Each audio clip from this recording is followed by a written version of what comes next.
कि पिछली क्लास के माध्यम से हमने आपको रेगुलरिटी बताने का प्रयास किया था और ये भी बताया था कि दोस्तों किस तरह से आप अपनी तैयारियों को तेज कर सकते हैं। जितनी अधिक आप बेहतर तैयार करेंगे, जितना ज्यादा आप लेवल अपना ऊंचा उठाएंगे, उतना अधिक आपको बेनिफिट प्राप्त होगा। तो अधिक से अधिक आप अपना लेवल उठाएं तो सरल प्रश्न ऑटोमेटिक पकड़ में आएगा। कॉन्सेप्ट क्लियर करिए, अपने आप बेहतर स्कोर करेंगे। आपने एलटी ग्रेड एग्जाम में देखा प्रश्नों का लेवल, बच्चे कुछ घबरा भी गए, कम भी कर दिए, है ना। प्रश्न का लेवल थोड़ा ज्यादा अच्छा हो गया। भैया कभी भी रिजल्ट आ जाएगा इसका जी, कुछ बता पा मैंने अंतिम समय चल रहा, किसी भी समय 1 से 2 दिन के अंदर कभी भी आ सकता, 3 दिन में भी आ सकता। ठीक है दोस्त। ओह चलिए, तो आप सभी को मैं बताना चाहता हूं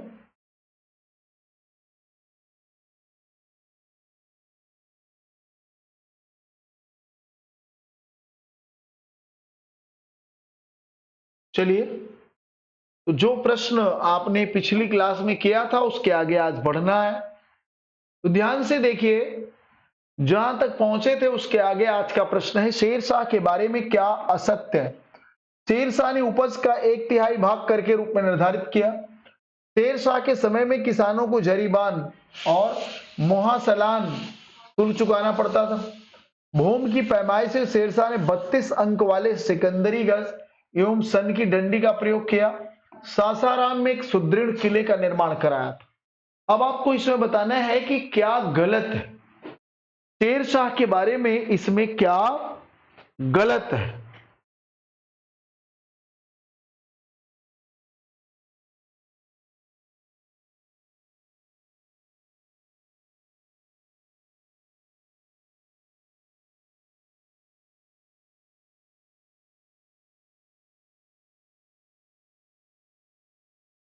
क्या है तुम्हारा तो प्रश्न ही हमें नहीं समझ में आ रहा।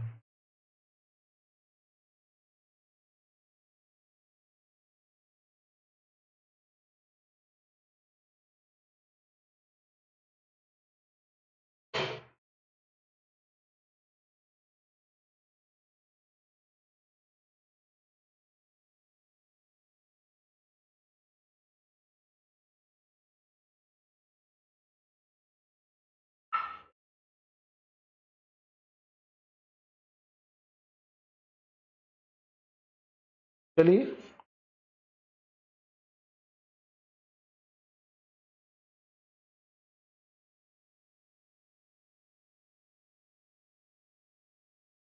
चलिए तो आगे बढ़िए, क्या होगा आंसर इसका बताइए फटाफट। देखिए इसमें डी गलत है, डी गलत होगा। क्यों? क्योंकि सासाराम में किला नहीं बनवाया था, बल्कि वह रोहतासगढ़ का किला बनवाया था। रोहतासगढ़ का किला, रोहतासगढ़ का किला बनवाया था, सासाराम का नहीं। बिल्कुल सही है बेटा, ये गलत होगा ना, बाकी और तो सारे के सारे सही है। सिकंदरी गज का इस्तेमाल ही करता था। सिकंदरी गज को खत्म करने का काम किसने किया था?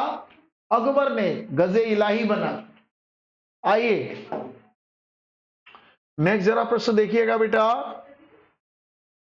बहुत बढ़िया बढ़िया प्रश्न मिलेगा। मुकद्दम को मालगुजारी वसूल करने के एवज में दस्तूरी के रूप में उपज का कितने प्रतिशत मिलता था? 2.5%, 5%, 5.5% या 7%? बताइए कितने परसेंट प्राप्त होता था? सभी बच्चे फटाफट बताएंगे। वेरी गुड, कोशिश बहुत अच्छा आप सभी कर रहे हैं। अच्छा लगता है जब आप सभी सक्रिय रहते। ठीक बेटा, बहुत शानदार।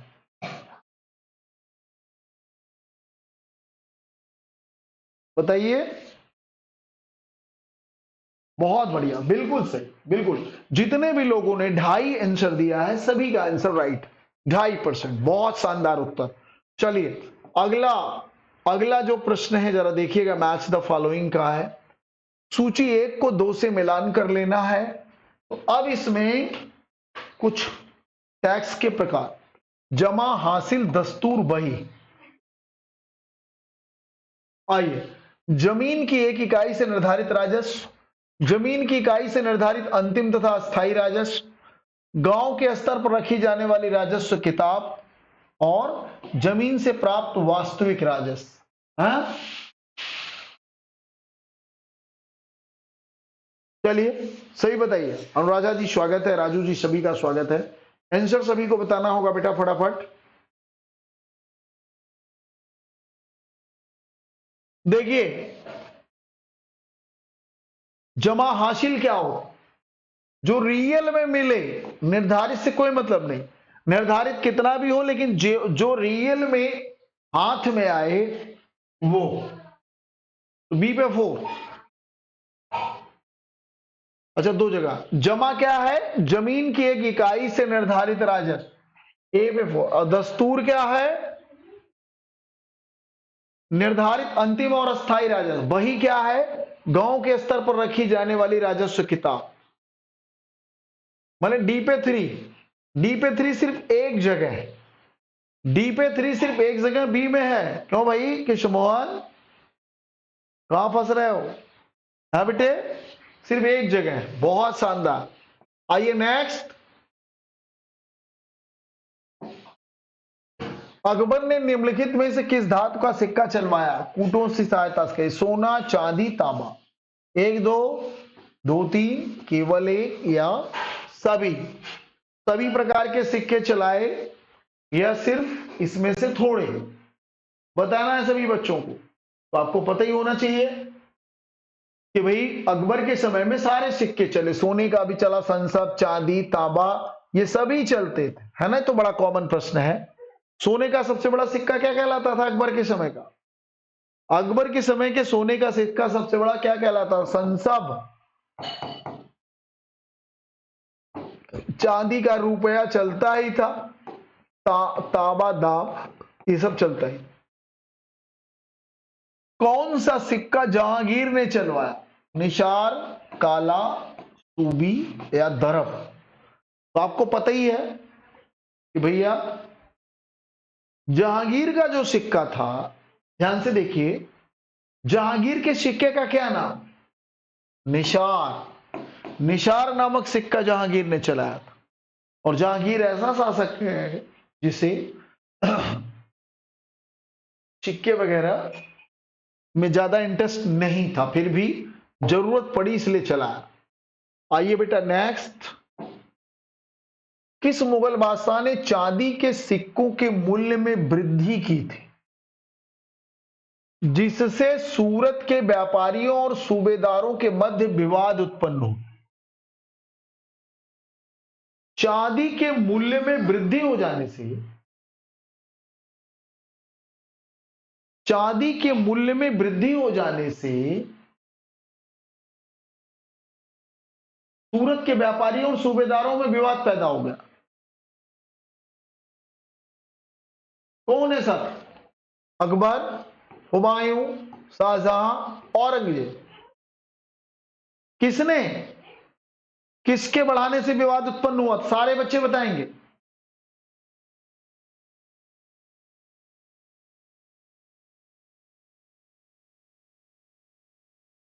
शानदार, बहुत बढ़िया, वेरी नाइस, बहुत अच्छा आंसर आप सभी दे रहे हैं। बिल्कुल औरंगजेब होगा, शानदार आंसर।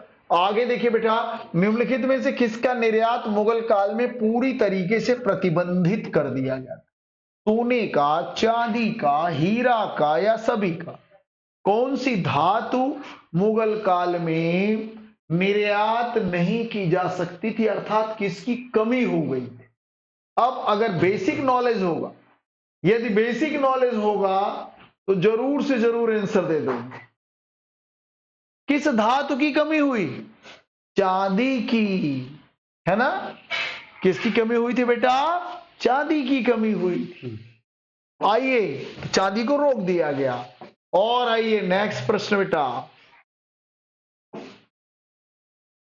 मुगल काल में किसानों को पूर्व पूंजीवादी अर्थों में जमीन का मालिक माना जाता था। मुगल काल, मुगलों के समय जागीरदार तथा जमींदार का भू राजस्व पर बड़ा अधिकार था।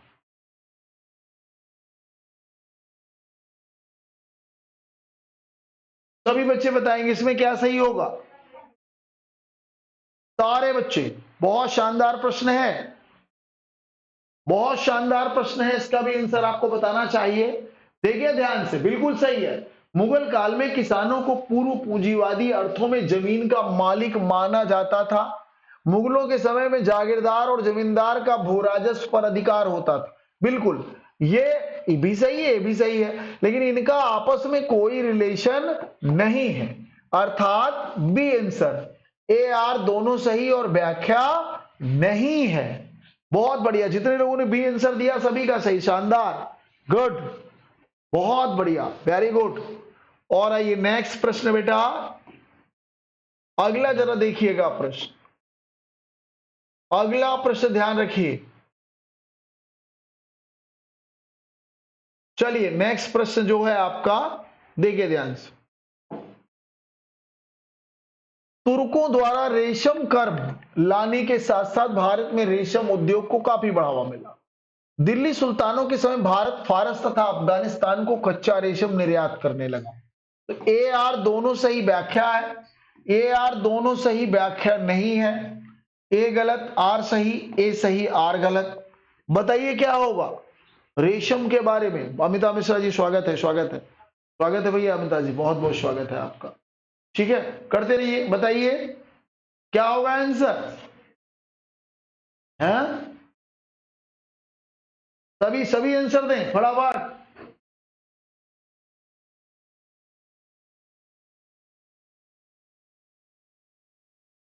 क्या बात है, बहुत बढ़िया किशोर, शानदार। ए तो सही है लेकिन आर गलत है। क्यों गलत है?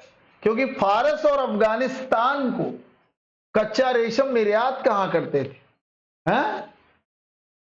भैया हमारे पास रेशम इतना था ही नहीं कि हम निर्यात करें, हम तैयार तैयार माल निर्यात करते थे, तैयार, कच्चा नहीं, तैयार रेशम का माल हम निर्यात करते थे, है ना। तो इसलिए आर गलत होगा। बहुत बढ़िया, डी आंसर, शाबाश। आइए नेक्स्ट,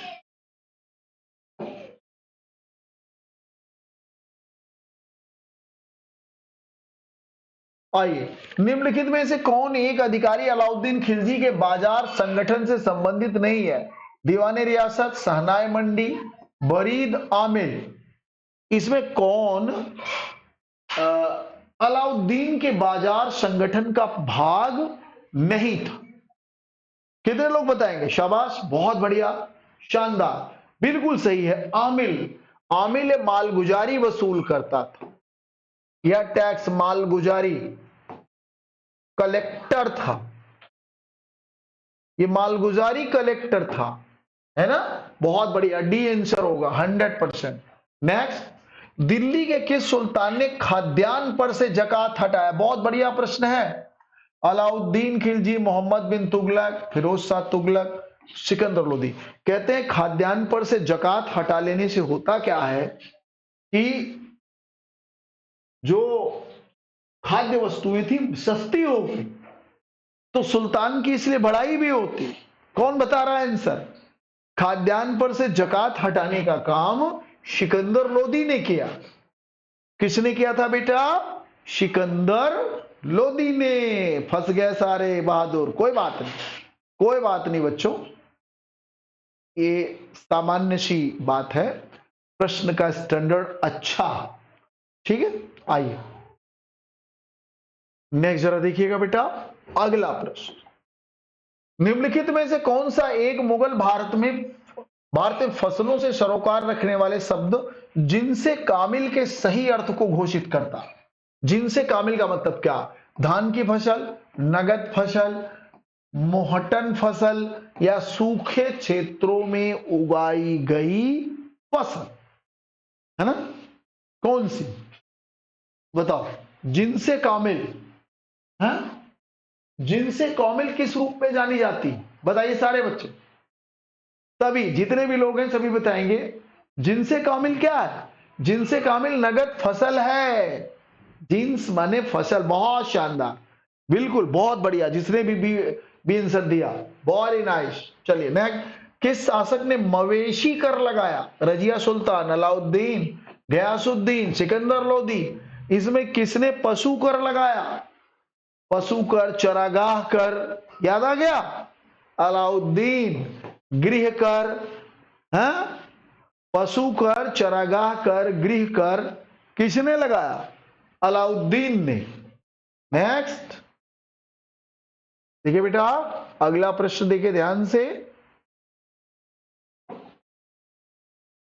सल्तनत की आय का मुख्य स्रोत क्या था? कृषि राजस्व, व्यापार वाणिज्य पर कर, लूट से प्राप्त धन या अधीनस्थ शासकों से प्राप्त धन? सारे बच्चे बताएंगे फटाफट। सभी भैया कौन सा था? चलिए बहुत बढ़िया, बहुत बढ़िया, सारे अच्छा प्रयास कर रहे हैं। लेकिन ध्यान रखो, चाहे मुगल काल हो, चाहे प्राचीन काल हो, चाहे मध्यकाल हो, चाहे आधुनिक काल, हर युग में कृषि क्रांति से पहले तक कृषि राजस्व ही सबसे बड़ा इनकम का स्रोत माना जाता। कृषि से होने वाली आय। अब सर्विस टैक्स बढ़ा, बिल्कुल आज यू आर राइट, अब सर्विस टैक्स बढ़ा है ना? अब पहले ऐसा नहीं था। सब सभी का टारगेट किसान होता था। अंग्रेजों को भी देख लो, सभी का टारगेट कौन होता था? किसान। आई नेक्स्ट, मुक्ता प्रथा क्या थी?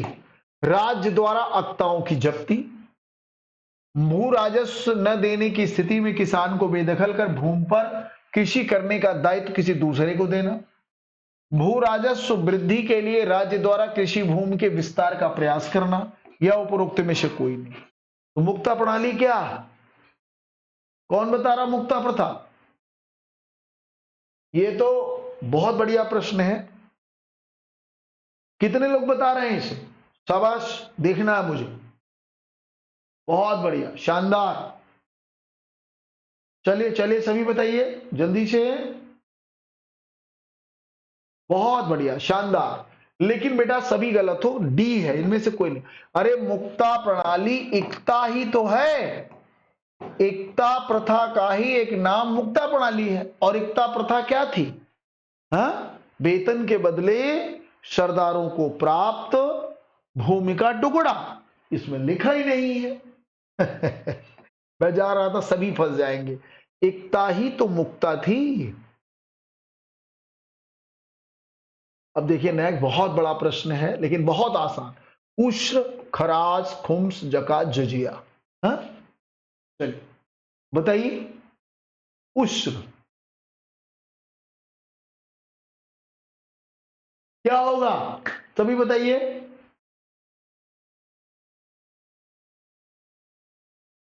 खुम्स लूटा गया धन।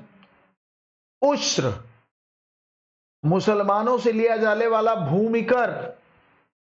जकात संपन्न मुसलमानों से लिया जाने वाला धार्मिक कर। जजिया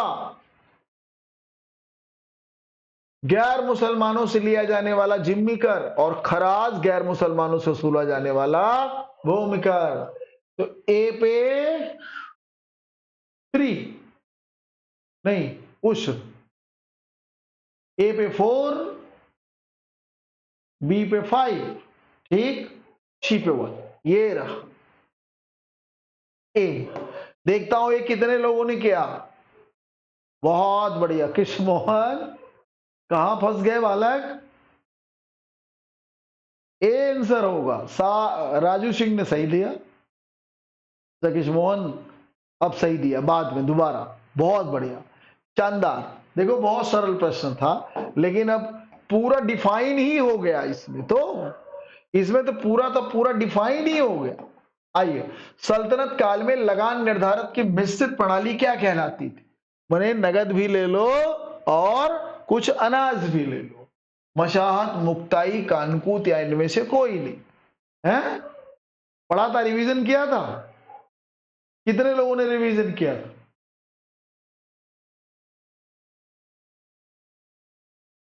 बताइए,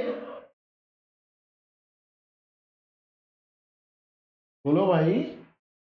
अरे मुक्तई बहुत बढ़िया। अरे मसाहत तो भूमाप होती है यार, भूमाप। कानकूत मिश्रित प्रणाली होती। अरे कानकूत तो ऐसी होती जो भूसा अनाज बिना अलग किए ही बांट लो। है ना बेटा। चलो नेक्स्ट, चलिए आगे देखते हैं।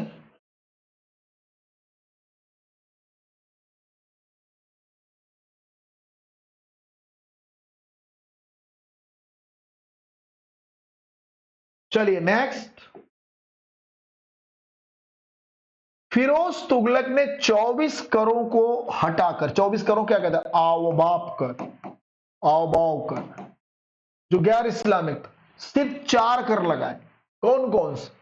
जकात, जजिया, खुम्स, खराज, मकान, चरागाह कर। बताइए। तो 24 करों के स्थान पर उसने सिर्फ 4 कर लगाए। बाद में इस्लामिक परिषद के सपोर्ट से फिर उसने हक के शर्ब लगाया था सिंचाई का। बिल्कुल सही है, जकात लगाया, जजिया लगाया, खुम्स लगाया, खराज लगाया। बाकी मकान कर, चरागाह कर, ये तो एएलडी का, अलाउद्दीन खिलजी का। तो 1 2 3 4 जितने लोगों ने किया सबका आंसर सही है। आइए 32 नंबर क्वेश्चन क्या कह रहा, देखिए ध्यान से।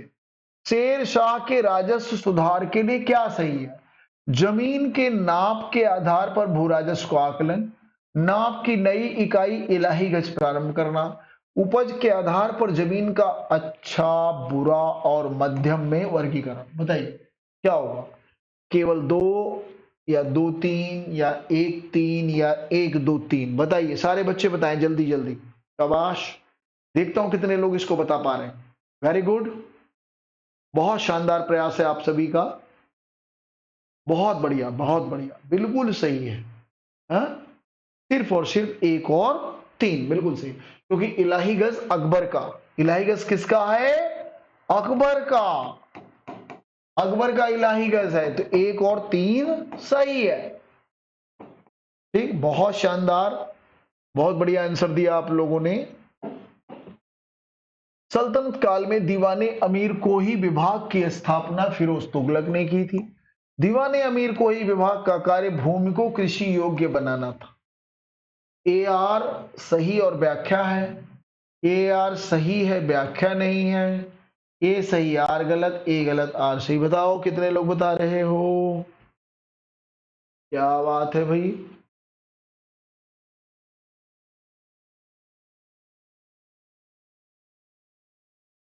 चलो सारे बच्चे बताइए। वाह भाई वाह, अरे यही गलत है यार, आर सही, डी आंसर। क्यों? दीवाने अमीर कोई फिरोज तुगलक है कि एमबीटी है, मोहम्मद बिन तुगलक ने बनाया था। सीधे फंस गया चक्रव्यूह में। किस मोहन, क्या बालक, कैसे फंस रहे हो तुम लोग हैं? अरे दीवाने अमीर को ही कृषि विभाग मोहम्मद बिन तुगलक ने बनाया था, इसी के जरिए तकावी ऋण वगैरह बांटा जाता था। हैं? तकावी ऋण, तकावी ऋण यही दीवाने अमीर को ही तो बांटता था। तकावी या सोंधर, सोंधर ऋण यही विभाग बांटता था, याद है? चलो डी आंसर। ये रिवीजन न करने का परिणाम है बच्चों। मोहम्मद बिन तुगलक के दोआब में वित्तीय प्रयोग के संदर्भ में कौन सा कथन सही है? दोआब में भूराजस्व 50% कर दिया गया, कुछ अतिरिक्त कर पुनः लगाए गए, कर बढ़ने के बाद भयंकर अकाल पड़ा, उपरोक्त सभी। बताइए क्या होगा आंसर? ये हाँ हो जाता है बेटा, इसीलिए तो अभ्यास जरूरी है, इसीलिए अभ्यास आवश्यक है। ऑल बिल्कुल वेरी नाइस। दुआ में 50% कर्बन भयंकर लकार पड़ा तो ये अपने आप हो गया। मशाहत क्या है? भूमि की पैमाइश, भूमि का अनुपजाऊ क्षेत्र, भूमि संबंधी दस्तावेज या अधिशेष उत्पादन। क्या है ये? मशाहत, मशाहत है भूमि की माप। किसने शुरू की थी? एएलडी ने, अलाउद्दीन खिलजी ने। मशाहत पद्धति की शुरुआत अलाउद्दीन खिलजी ने की थी। क्या यार कृष्ण मोहन, कहां फंस जा रहे? अरे मशाहत पद्धति भूमि की माप करने को कहते हैं। ए क्या तुम लोग कर रहे हो यार, ऐसे करोगे? रिवीजन नहीं करने का परिणाम है ये। चलो आगे देखो, सिकंदर लोदी के समय इक्तादारी व्यवस्था में सबसे बड़ा परिवर्तन क्या हुआ? कोई भी अमीर किसी गरीब को कष्ट देता था तो उसको सजा होती थी। वजहदार, मुफ्ती और हकीम को भूमि एवं दान संबंधी कोई अधिकार नहीं था। मुफ्ती को वजहदार कहा जाने लगा। मुफ्ती और वजहदार स्थानांतरण बंद हो गया। क्या होगा आंसर? सभी बच्चे जल्दी से देखिए, मुफ्ती को वजहदार कहना कहीं पर भी कोई साक्ष्य नहीं मिलता, बाकी ये सब हो गया। ठीक है, क्योंकि सिकंदर लोदी बहुत ही इस्लामिक तरीके से लाइफ जीता था। आइए नेक्स्ट, निम्न में से कौन सी राजस्व व्यवस्था अकबर का अपना योगदान थी? बटाई, कनकूत, नस्क, जब्ती, दहशाला। है बताइए। देखिए बटाई, ध्यान से देखिए, बटाई, कनकूत, नस्क, ये सब पहले से ही थे। ये अकबर के समय की जब्ती और दहशाला 5, ये 4 और 5। ठीक बेटा, डी आंसर। क्या क्या दिया? क्या आंसर दिया आप लोगों ने? डी होगा, डी आंसर होगा बेटा। आगे बढ़ो, अगला जरा प्रश्न देखिए, 40 तक करना है, 40 तक आज। मुगल काल में इनमें से निर्यात का मुख्य हिस्सा क्या होता था?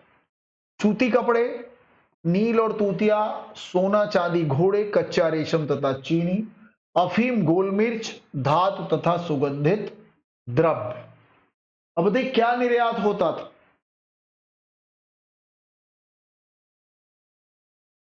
हाँ? ये जरा प्रश्न आप बताइए, बहुत अच्छा प्रश्न है। क्या निर्यात किया जाता था?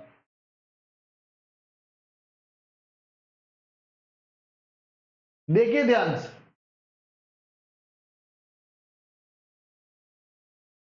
घोड़ा तो मंगाते थे यार, तो 3 जहां होगा वो नहीं होगा, न ये होगा न ये होगा न ये होगा, खत्म कर दो, एक पकड़ो पूरा सही है। घोड़ा हम मंगाते थे कि निर्यात करते थे? घोड़े हमारे पास थोड़ी होते थे यार। क्या आंसर होगा? B, technical. टेक्निकल अगर दिमाग लगाते होते तो भले बड़ा सा प्रश्न दिख रहा, लेकिन ये आराम से पकड़ में आ जाता है ना।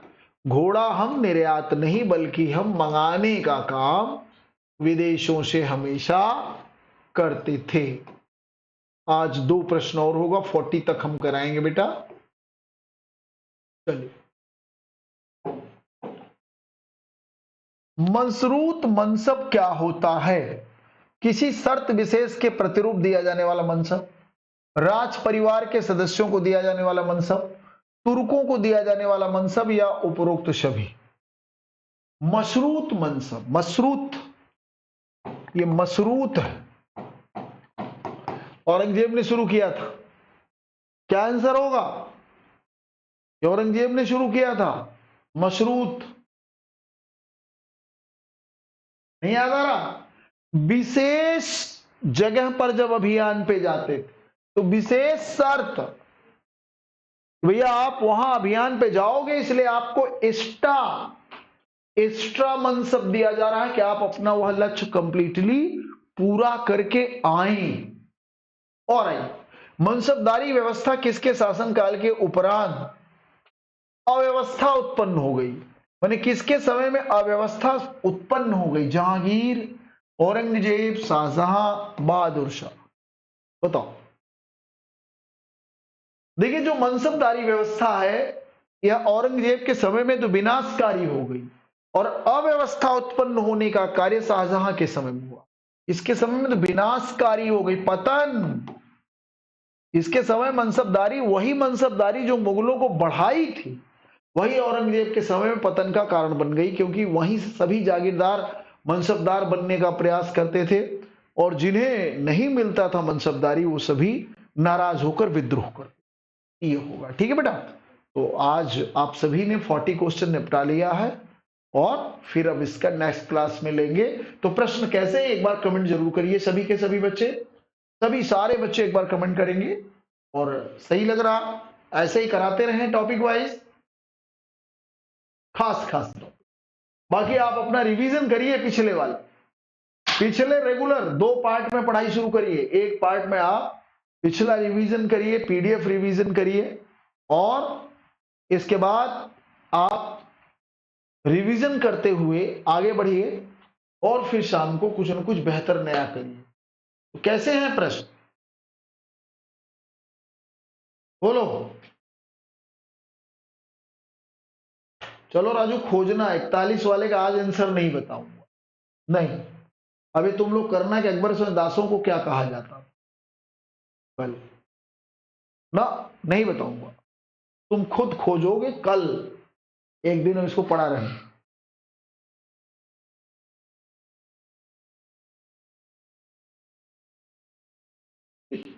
नहीं बताऊंगा।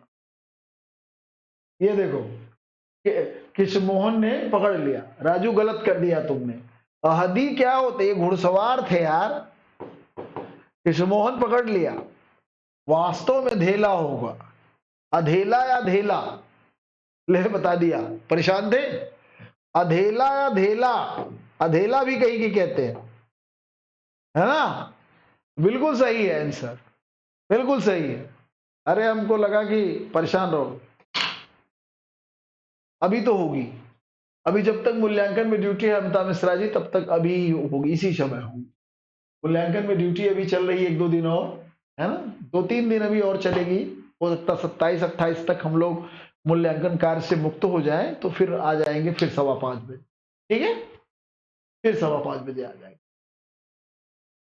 बस 2-3 हमको लगा बस 27-28 मैक्सिमम, ठीक है।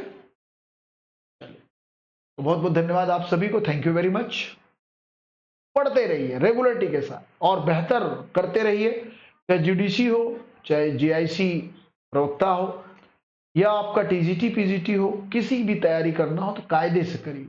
यूजीसी के लिए भी आप आराम से जुड़ सकते। बहुत बहुत धन्यवाद, थैंक यू।